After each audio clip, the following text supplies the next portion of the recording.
Good morning everyone. उम्मीद है आप सभी लोग घर पे होंगे, स्वस्थ होंगे और कोविड प्रोटोकॉल्स को फॉलो कर रहे होंगे। अनलॉक का प्रोसेस कई जगह पे स्टार्ट होने लग रहा है, तो उम्मीदें हैं कि बहुत ही शॉर्ट ड्यूरेशन में वापस से स्कूल्स खुल जाएंगे। लास्ट लेक्चर की अगर हम बात करें तो लास्ट लेक्चर में हमने फर्स्ट चैप्टर पूरी तरीके से कंप्लीट कर दिया था और आपकी क्या रिस्पॉन्सिबिलिटी बनती थी उस चैप्टर के बाद में कि आपके नोट्स प्रॉपर कंप्लीट होते और हो भी गए होंगे सभी के ऑब्वियसली। और उसके अलावा एक्सरसाइज आपको कंप्लीट करना बहुत ही ज़्यादा ज़रूरी था। आपको जो रेफरेंस बुक आपने लिया हुआ है उसमें जितने भी क्वेश्चंस दिए हुए सारे के सारे सॉल्व करने थे। और बाकी जितनी भी बार आप रिवाइज़ कर सको उतना ही ज़्यादा अच्छा है।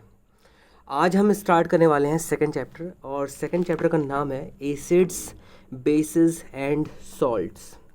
अगर हम एसिड्स, बेसिस एंड सॉल्ट्स के बारे में बातें करें तो हमने थोड़ा बहुत आइडिया लिया था इन तीनों कंसेप्ट्स के बारे में क्लास 8 में। ठीक है, एसिड्स क्या होते हैं उसके बारे में थोड़ा बहुत आइडिया हमें समझ में आया था, फिर बेसिस क्या होते हैं उसके बारे में थोड़ा सा हमने देखा ही था, और बिल्कुल बेसिक सा हमने इसके बारे में आइडिया लिया था। आज का जो हम ये टॉपिक स्टार्ट कर रहे हैं ये थोड़ा सा हम ज़्यादा डिटेल में हम उसको पढ़ेंगे। बस इतना ही सारा बस डिफरेंस है कि जो भी शुरू में हमने पढ़ा हुआ था क्लास 8 में, जो बेसिक्स थे वो बेसिक्स तो रहेंगे ही रहेंगे, लेकिन थोड़ा सा उसी को लेके हम आगे बढ़ेंगे, थोड़ा सा ज़्यादा एडवांस करेंगे उन्हीं बेसिक कंसेप्ट्स को। ठीक है, तो अगर आपको वो चीज़ें याद हैं पहले से, जैसे एसिड्स की क्या प्रॉपर्टीज़ थी, फिर एसिड्स का कुछ चीज़ों के साथ में रिएक्शन के बाद में क्या इम्पैक्ट पड़ रहा था, in the same manner basis का भी देखा था हमने और सॉल्ट्स का भी देखा था। तो वो चीज़ें अगर आपको नहीं याद हैं और आपको लगता है या फिर आप चाहते हो कि ये चैप्टर आपको बहुत अच्छे से समझ में आए, तो सबसे पहला काम आपको यही करना है कि क्लास 8 में जो दिया हुआ था 8th वाला चैप्टर वापस एक बार पढ़ लेना है खुद से। बहुत छोटा सा चैप्टर है, आपको बहुत ज़्यादा टाइम भी नहीं लगेगा उसको पढ़ने में। ठीक है, तो स्टार्ट करते हैं आज का चैप्टर। कह रहा है इंट्रोडक्शन में, क्या कह रहा है, you have learned in your previous classes that the sour and bitter taste of food are due to acids and bases respectively. ठीक है, प्रेजेंट इन देम। तो अगर कोई फूड का टेस्ट सावर है, सावर मतलब खट्टा, तो इसका मतलब उसके अंदर एसिड होगा। अगर कड़वाहट है उस खाने में, इसका मतलब उसके अंदर बेस होगा कोई भी। ठीक है, तो ये दो चीज़ें हमने ऑलरेडी क्लास 8 में पढ़ा हुआ है। If someone in the family is suffering from a problem of acidity after overeating, which of the following would you suggest as a remedy? Lemon juice, vinegar और baking soda solution। तो अगर आपके घर में किसी को एसिडिटी होगी, किसी ने ज़्यादा खा लिया, ज़रूरत से ज़्यादा खा लिया, एसिडिटी उसको हो गई, तो उस सिचुएशन में आप उसको क्या देना पसंद करोगे? लेमन जूस देना पसंद करोगे जो कि एसिडिक नेचर का है, ये हमें पता होना चाहिए। विनेगर के बारे में बात करें, ये भी एसिडिक नेचर का होता है क्योंकि ये इसमें भी खट्टापन होता है। या फिर बेकिंग सोडा आप दोगे। बेकिंग सोडा क्या होता है, ये बेसिक नेचर का होता है, कड़वाहट इसमें होती है। तो आप क्या देना प्रेफर करोगे? एसिडिटी टर्म में ही अपने आप से समझ में आ जाता है, एसिडिटी मतलब एसिड की मात्रा ज़्यादा हो जाना। एसिड की मात्रा जब ज़्यादा हो जाती है, उसको कम करने के लिए हम क्या करेंगे, उसका काउंटर, उसका जस्ट ऑपोजिट वाला चीज़ उसमें हम यूज़ करेंगे उसके इम्पैक्ट को कम करने के लिए। तो हम वहाँ पे बेस यूज़ करेंगे। दैट मीन्स कि हम बेकिंग सोडा यूज़ करेंगे। अगर किसी को एसिडिटी हो गई है तो बेकिंग सोडा सोल्यूशन अगर हम उसको दे देते हैं तो उसको काफ़ी रिलीफ मिल जाता है। आगे कह रहा है, which property did you think of while choosing the remedy? कौन सी प्रॉपर्टी के बारे में आपने सोचा था? ये क्लास 8 का ये पूरा का पूरा कंसेप्ट है। तो क्लास 8 आपको अच्छे से वो वाला चैप्टर पढ़ा हुआ होना चाहिए। वापस से पढ़ लो, अगर नहीं पढ़ा हुआ है, नहीं समझा हुआ है तो वापस से समझ लो।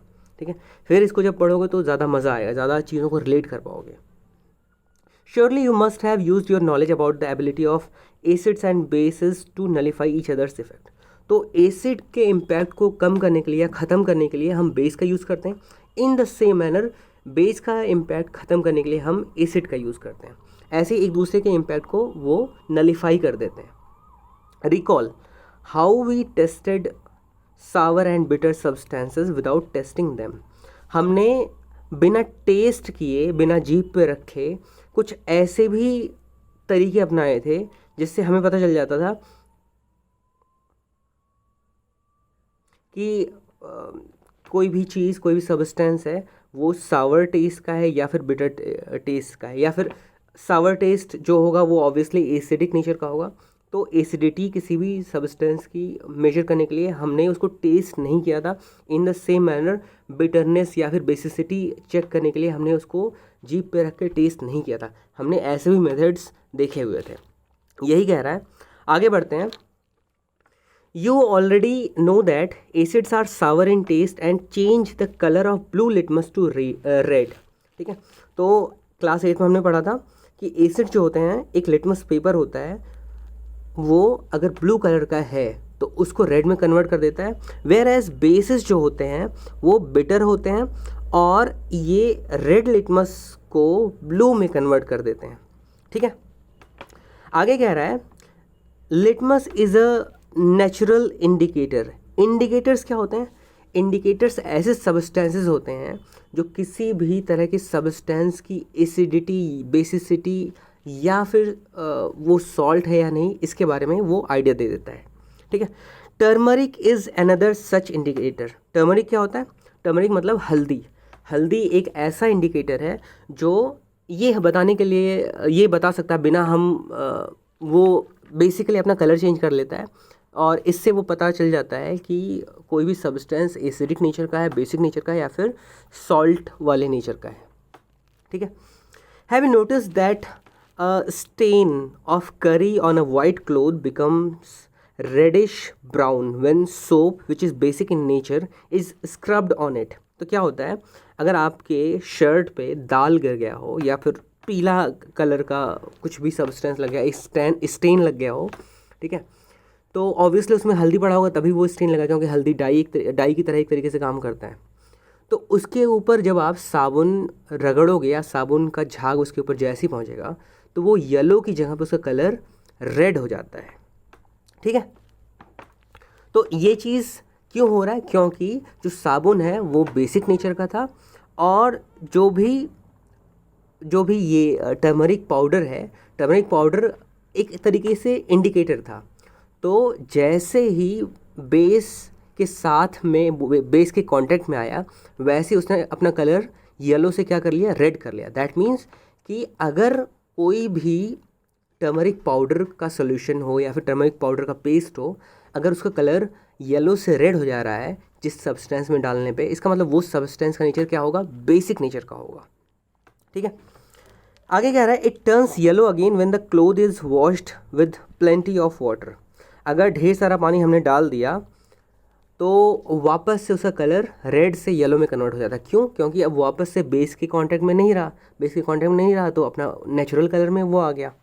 ठीक है, you can also use synthetic indicators such as methyl orange and phenolphthalein to test for acids and bases. तो अगर हम नेचुरल इंडिकेटर्स के बारे में बात करें तो एक तो लिटमस सॉल्यूशन होता है, वो एक तरीके से नेचुरल इंडिकेटर है। दूसरा नेचुरल इंडिकेटर क्या हुआ? टर्मरिक पाउडर हो गया। उसके बाद अगर सिंथेटिक इंडिकेटर्स के बारे में बात करें तो दो एग्जांपल्स आपको याद रखने हैं, एक तो मिथाइल ऑरेंज, दूसरा है फिनोप्थलीन।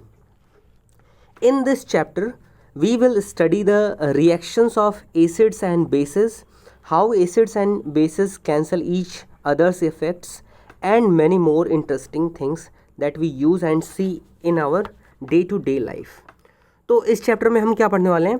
बिल्कुल सिंपल सा, जो भी एसिड्स का जो इम्पैक्ट होता है, ठीक है, और बेसिस का इम्पैक्ट क्या होता है हमारी डेली लाइफ में, ऊपर से उसके बाद एसिड्स और बेसिस एक दूसरे के साथ में कैसा बिहेवियर शो करते हैं, इन सब चीज़ों के बारे में बिल्कुल आराम से पढ़ने वाले हैं। तो आज का आपको मौका मिल रहा है कि 8th का जो भी ये चैप्टर था, एसिड्स, बेसिस एंड सॉल्ट्स, ये चैप्टर वापस से आप एक बार पढ़ोगे और फिर से ये जो चीज़ें, ये इंट्रोडक्शन में हमने ये जो बेसिक चीज़ें पढ़ी हैं, ये चीज़ें और अच्छे से आपको क्लियर हो जाएंगी, क्योंकि मिथाइल ऑरेंज हो गया, फिनोप्थलीन हो गया, ये चीज़ें आपने ऑलरेडी पढ़ रखा है, ये क्लास 8 में ये सारी चीज़ें दे रखी हैं। तो आपको क्या करना है? आपको आज के दिन क्लास 8 का जो बुक था उसमें acids, basis and salts chapter उठाना है और पूरा का पूरा चैप्टर पढ़ डालना है। अगर आपके पास बुक नहीं है तो नेट से ये वाला चैप्टर डाउनलोड करो क्लास 8 का और फिर उसको पढ़ो, लेकिन उसको पढ़ो उसके बाद फिर ये क्लास 10th वाला हम आगे कंटिन्यू करेंगे। आज यहीं रहने देते हैं, बाकी हम नेक्स्ट लेक्चर में मिलते हैं। Thank you.